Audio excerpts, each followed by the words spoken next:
You're listening to the Write Project podcast and radio program, a show about writing and modern Newfoundland author culture. This program is produced and recorded at CHMR FM 93.5 FM in St. John's, Newfoundland and Labrador, and is aired on other great stations in the province and elsewhere in the country. It can also be heard online at www.chmr.ca.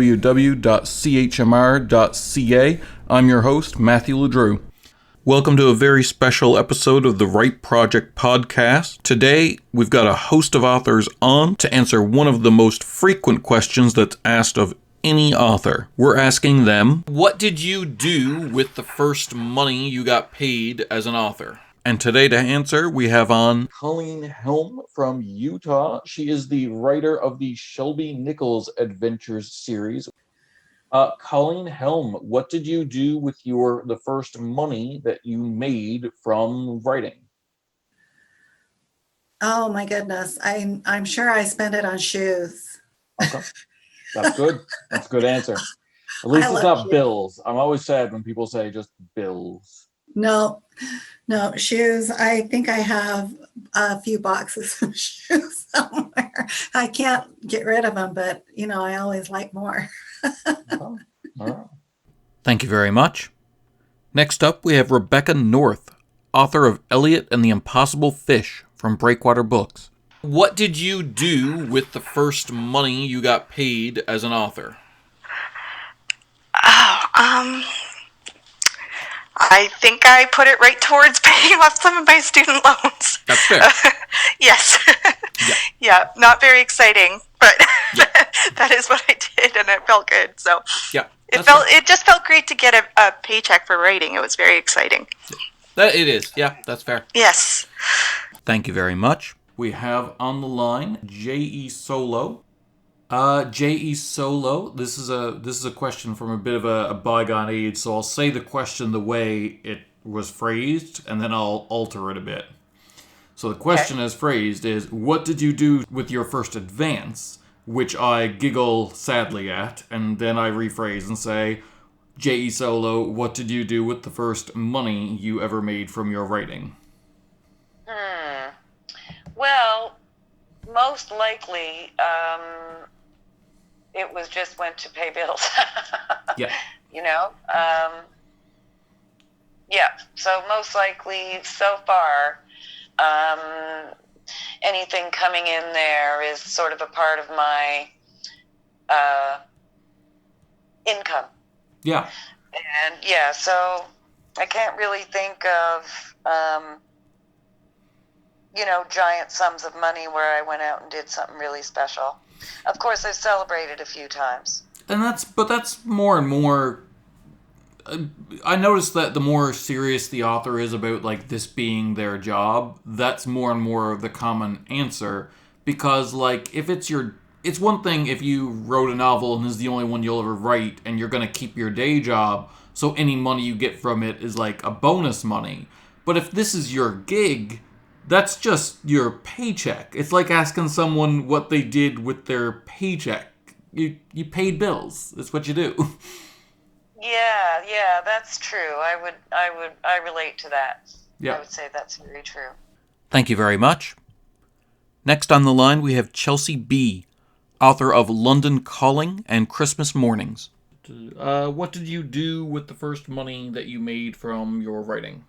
I ordered the physical copies of my book because I knew I was a university student. I knew I couldn't foot the bill for, I wanted to order 100 copies. I knew I couldn't afford that, so I took pre-orders.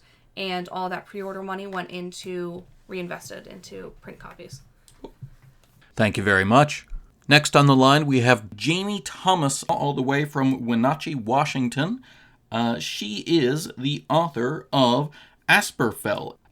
Jamie Thomas, what did you do with your first advance? Or, because advances don't always happen anymore, what did you do? If you can't answer that, what did you do with the first money you made from writing? I think I'm trying to think for because I did have an advance. Oh, okay. And I think I used it to set up my writing desk at home, and I think I might have even done something with computer software or with something like that. I used it I funneled it basically right back into my writing. Okay. So that I could do that. I haven't made royalties yet since the book just came out, so I have to earn out. But yeah, I think I funneled it right back in and thought, well, it's a job, and you want to have the best tools for the job. You want to reinvest in yourself. Right, and I really did, especially when you aren't doing it full time, and so it was really important to have a space where I felt really creative and could work really well, and sort of I think that I did that. I probably also bought some sort of Gothic Victorian decor with it as a treat, a little treat. Okay.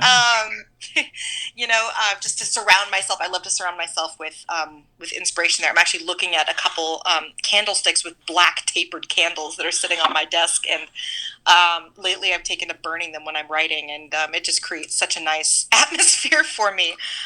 But yeah, I mean, that's a great question too. I kind of wonder what I'll do the very first royalty that I get, if I ever do. I mean, let's just say if.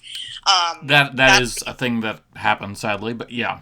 Yeah. Yes, exactly. It is all too often, and so I kind of wonder what I'll do with that. Interesting. Okay. Good answer. Thank you. Thank you very much. Next on the line, we have Jon Dobbin, best-selling author of The Starving. John, what did you do with the first money that you made as an author? I went and I bought more books. That's fair. Of your own books? Yeah, No, didn't buy my own books. The first money I made, well, most of the money that I made initially when selling books, I went towards the household, paying bills and stuff like that. But when I made a little bit of money off The Starving, I said, okay, most of this can go towards bills, but I want enough to go buy a book or two. And I took some money and I went to Chapters by myself, and I walked around. I picked up 2 or 3 books, and that was that. That was the first bit of money I spent. Cool. Yeah. Good way. It's a secular process. Yeah. People bought your books. You got money for it. You went and bought other people's books. They got money for it. Yep. All right. Sounds good. Thank you very much. Next up, we have Lauralana Dunne, the superstar short story author who recently put out her first full novel, Ashes, which came out in June 2020 from Engine Books. Lauralana Dunne, what did you do with the first money you ever got from writing? I think I bought a really nice fountain pen. That'll do it, yeah? Yeah, some nice ink. Good So you don't nib. just collect journals? No. I mean, the journals, a lot of them aren't necessarily written in, so maybe I would call those a collection, even though they're just stacked on a shelf somewhere. While the pens themselves I do actually use. I guess, yeah, I would collect them for a useful purpose. Okay. I can never find a time to use my pens, because the only time I use a pen is when I have to write something very quickly, where I'm like, oh, I just had an idea, or oh, I forgot to do this thing, or oh, I need to add it to my to-do list. And it'll be like this super quick, like, reach for the closest ballpoint, scribble it down, and then go. I don't let myself have lead pencils anymore, because I used to not care if there was paper around, and I'd just write it on the wall. Yeah, I can see why that would be problematic, for sure. Yeah, because sometimes it doesn't erase, and then you've got a problem. Then you have a problem. I actually bought a red fountain pen, so the outside is this beautiful red, almost like a dragon scale type pattern, and I got the reddest, darkest ink, and that's my editing pen. Okay, that makes a degree of sense. That gets you in the mood. It focuses. It's like a weird little ritual. If someone's given me their book or their piece of writing to look over, chances are, if it's a substantial one, I will actually print it off and do it by hand first to make some notes, and then I pull that little guy out of there, and I'm sure somewhere there's villagers running and screaming in terror, and then I get to work. Okay. All right, sounds good.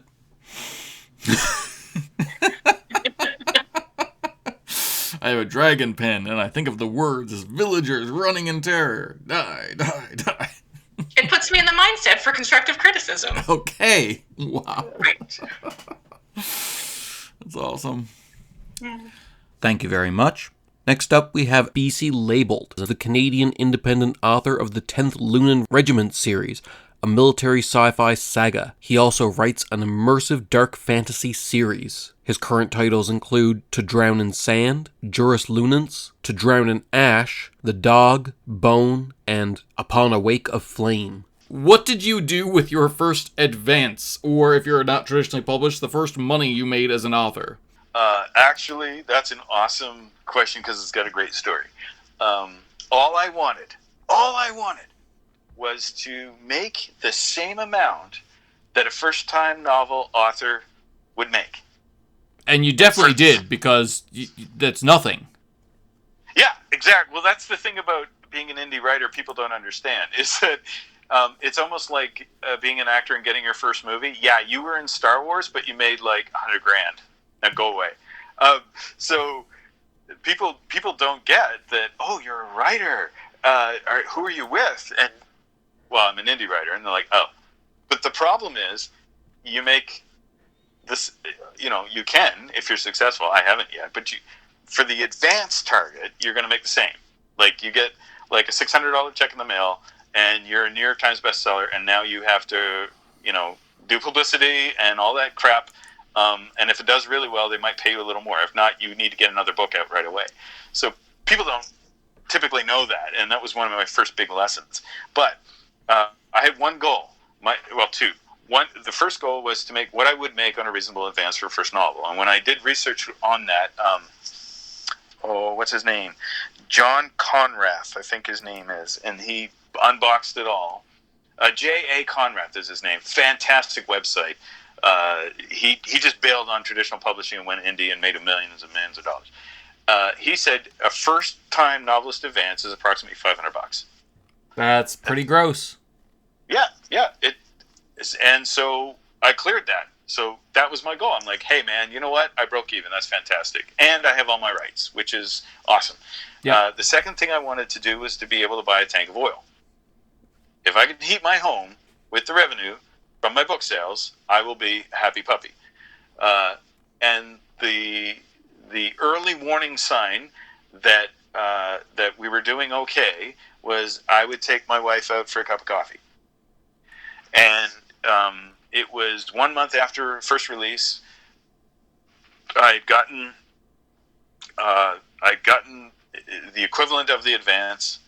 I'd gotten the amount to buy a tank of oil, and I took my wife to the Walmart parking lot of all places and took a picture of our 2 large doubles that we had made in writing revenue. So to me, if nothing else happens in terms of finances, I won.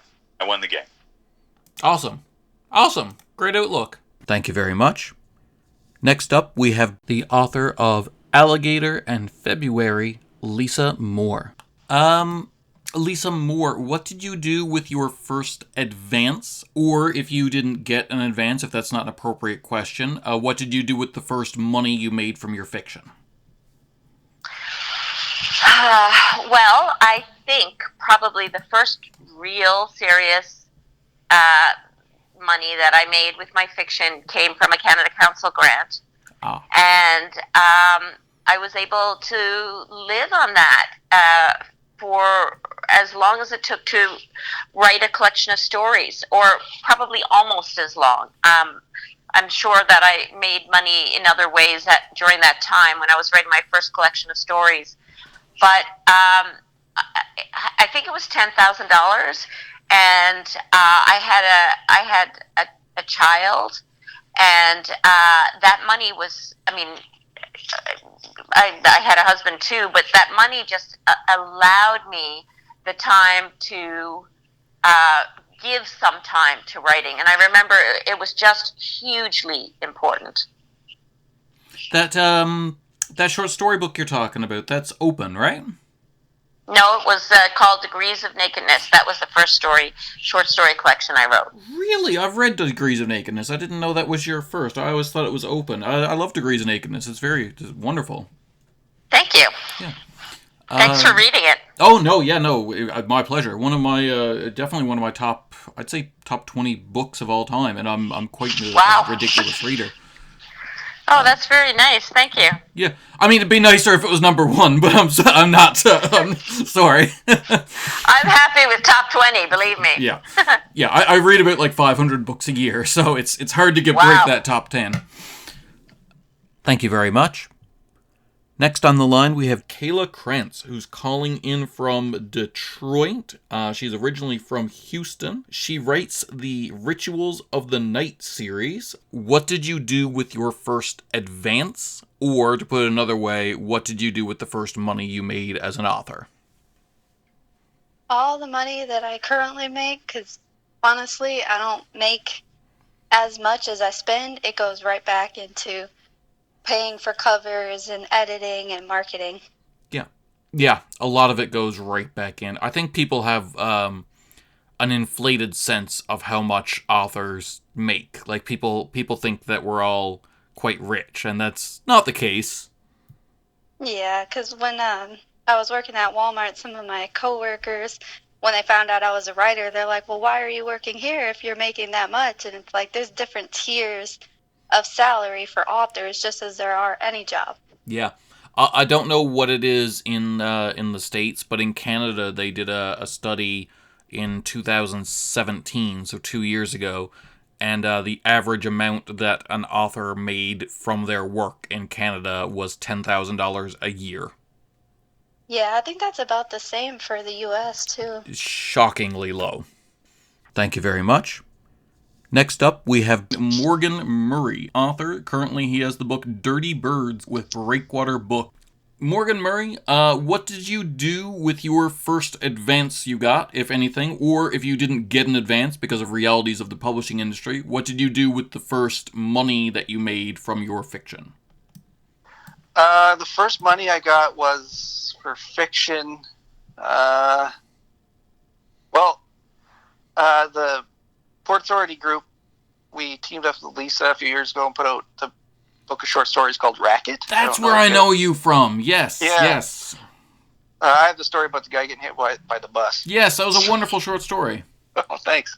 So, for that, I think we each got like $150 or something. Nice. And, which was cool, except I reported it on my taxes and it bumped me up a tax bracket. So I had to pay like $200 in extra taxes. So with your first advance, your first money, you paid all of the taxes and then into the negative from... It cost me money, which was a good lesson for fiction writing. Yeah, that is. Okay. That's funny. That is. I hope that makes it into a book someday, because that is a hilarious anecdote about the realities of being a writer. It's a good wake-up call. Yeah, it's a big wake-up call. Thank you very much. Next on the line, we have Amanda Labonte, author of the Call of the Sea and Supernatural Causes series. So this is a weird one from kind of a bygone age. You can just skip it, or you can answer it however you want, or we can make fun of our horrible industry, but... Amanda, what did you do with your first advance?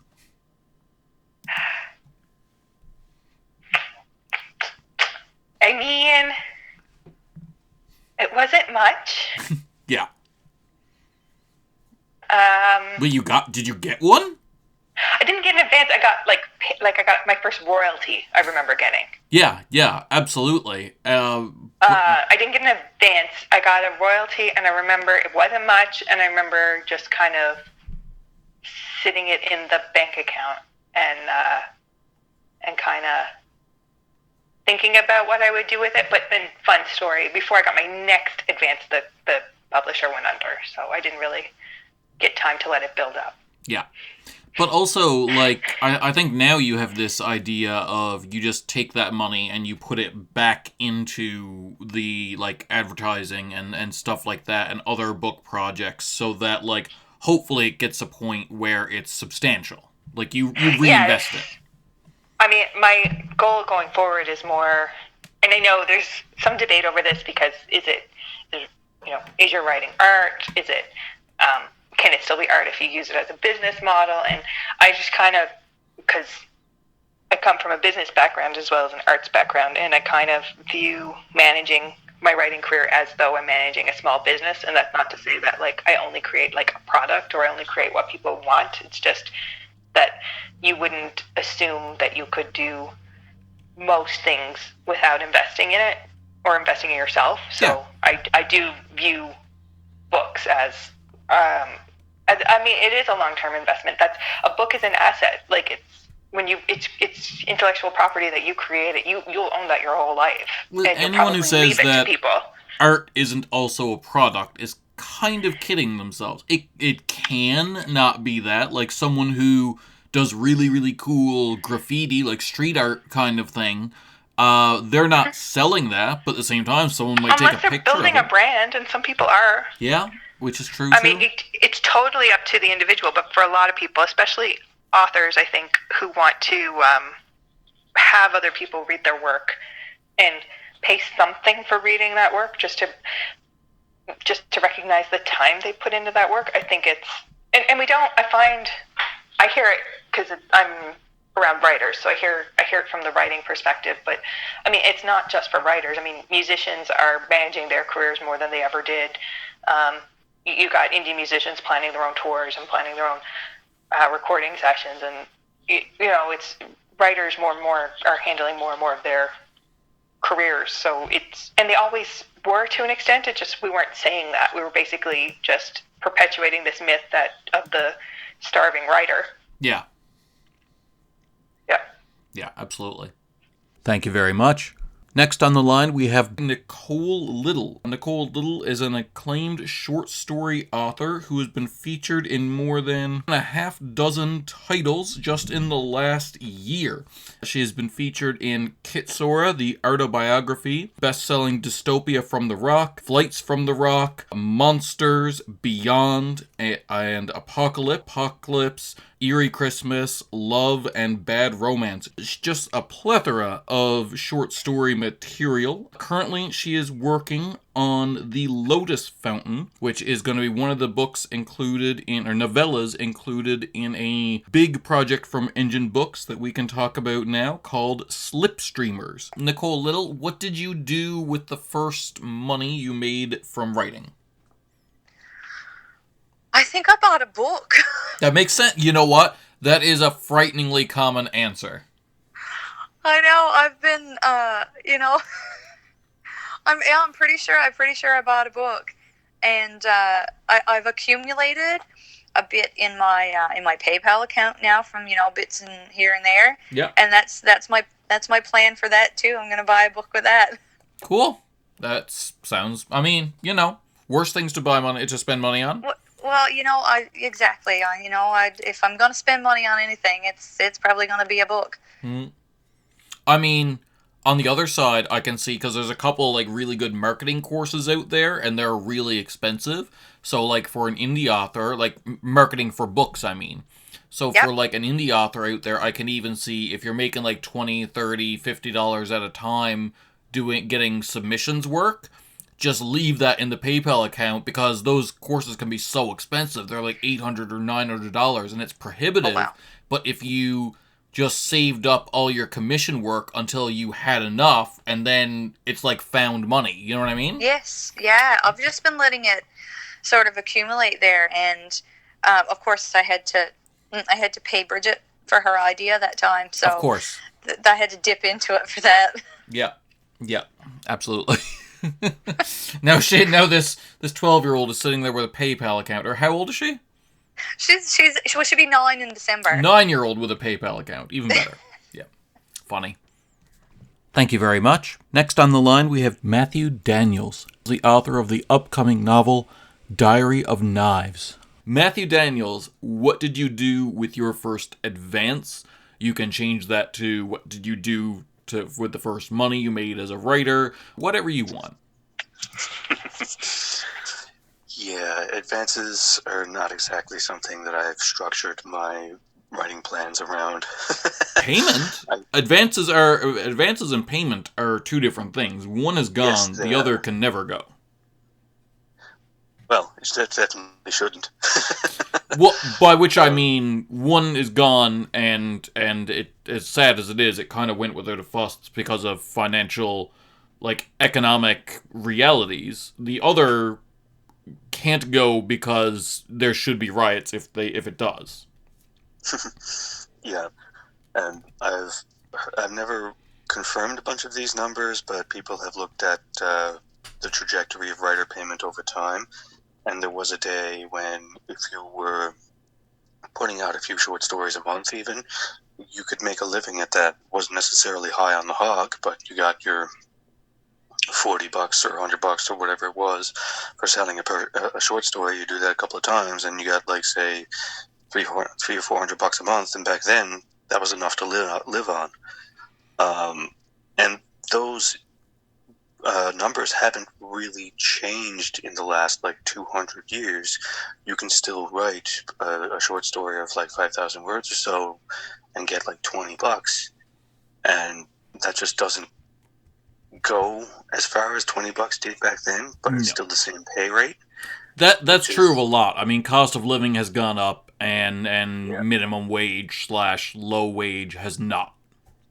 Yeah, and there's been a lot of problems with that.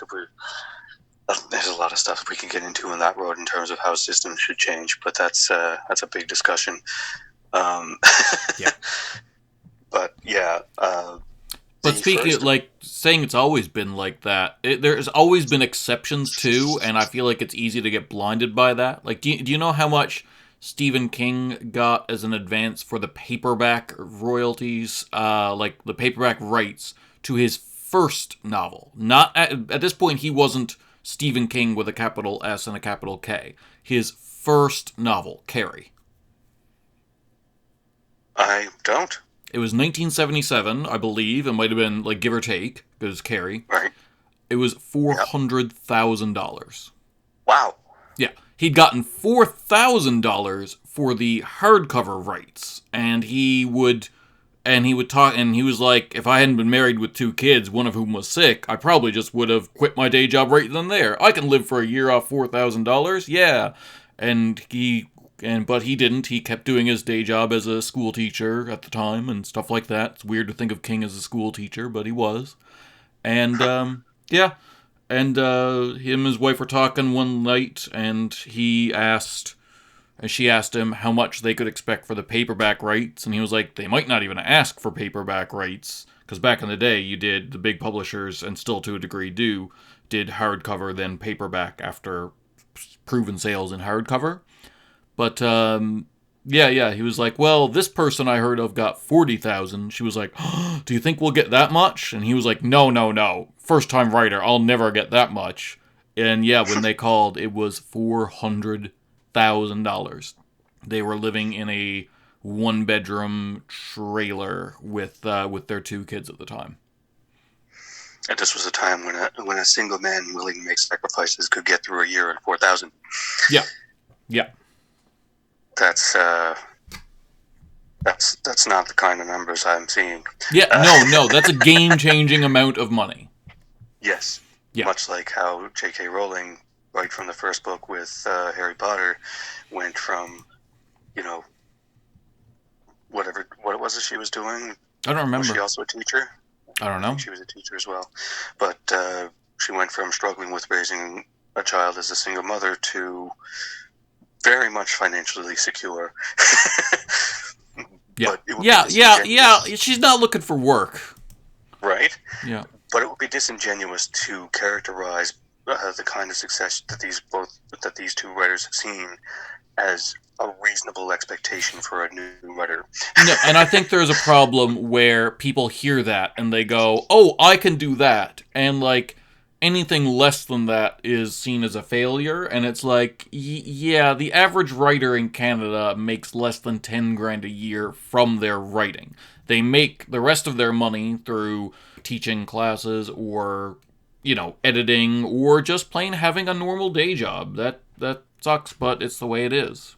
All right, well, thanks for coming on again. For all of you, we'll be here again next week at 4:30 Newfoundland time or online at chmr.ca. Please tune in and we'll talk more about writing culture in Newfoundland.